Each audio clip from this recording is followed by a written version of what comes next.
Zero-order kinetics. Hello friends, in this video we'll discuss the derivation of zero-order kinetics, and how we can find the rate constant. So, suppose I have a reaction in which our reactant, R, changes to form product P. Now, I can find the rate of this reaction in two ways. Okay, first, I can find it as Dr. dt. Okay, what will the rate be? Dr. dt. Okay, what is Dr in this? Change in the concentration of the reactant, and dt is change in time. Okay? The minus sign is because the concentration of the reactant will decrease with time, while the product will increase with time. Okay, so, one way is this.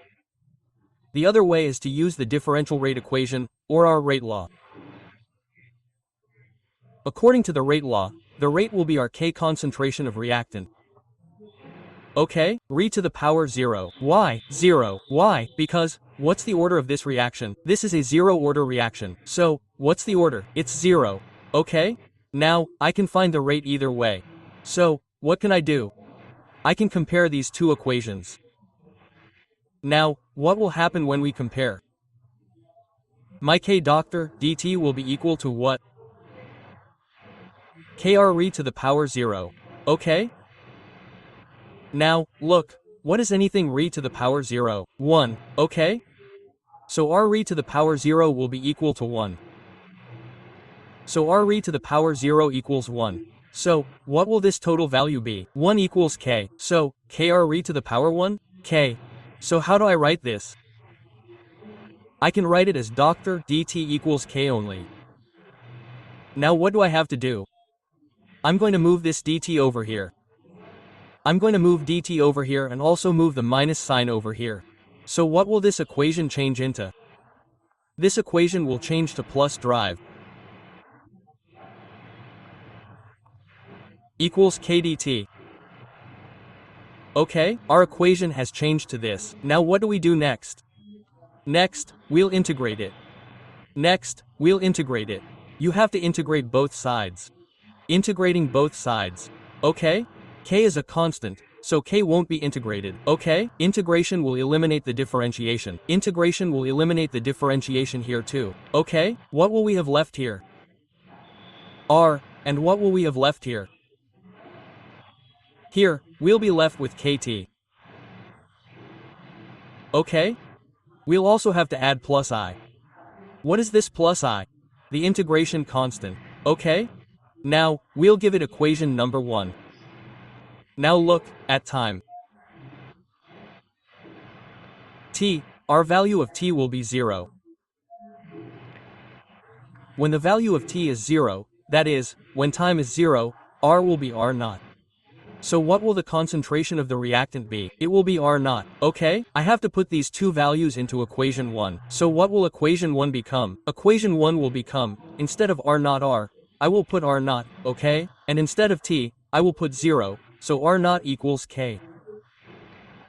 Asterisk O plus I.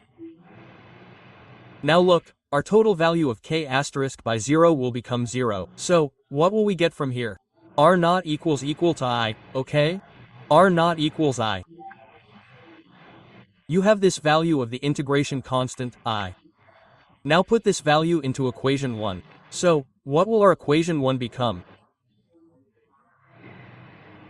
Our equation 1 will be R equal to KT plus R0. Will this be our equation 1? Yes, this will be our equation 1. Okay? Now, if you look at this equation that we have here at the end, this equation, okay?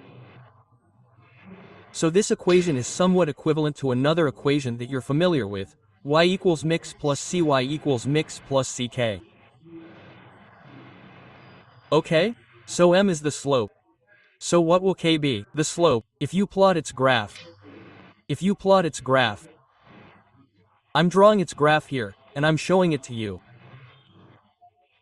So, if you plot its graph, you put concentration here and time here. So the graph will look something like this. Okay? The graph will look something like this because the concentration will decrease with time. Okay? So, if you look at this graph, it's related to y equals mix plus circa. So, what's our c here? The intercept. Okay? Compare that. So, c is the intercept. So what's our R0? The intercept. So, R0 is the intercept in this graph. Okay? And M is our slope.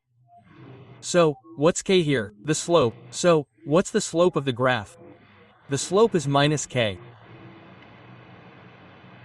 Okay? So, with this equation, we can also represent this equation on a graph. Okay?